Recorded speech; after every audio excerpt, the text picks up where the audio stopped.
আর কোনোটা নাই? জি না, একটাই। আলহামদুলিল্লাহ। এখানে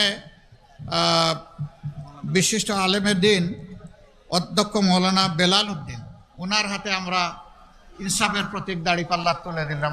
ধরেন, শক্ত করে ধরেন, উঁচু করে ধরেন। আমরা ইনশাআল্লাহ ন্যায় বিচারকে সমাজে প্রতিষ্ঠিত করব। ইনশাআল্লাহ বিচার সকলের জন্য সমান হবে। যা প্রেসিডেন্টের জন্য হবে তা একজন শ্রমিক বন্ধুর জন্য হবে, রাস্তার একজন ভিক্ষুক ভাই কিংবা বোনের জন্য সে একই বিচার হবে ইনশাআল্লাহ। আপনারা দাড়িপাল্লার সাথে থাকবেন তো? ঘরে ঘরে আওয়াজ এবং সালাম পৌঁছে দেবেন তো? ভাই বোনদেরকে সাথে নিয়ে 12 তারিখ কেন্দ্রে যাবেন তো?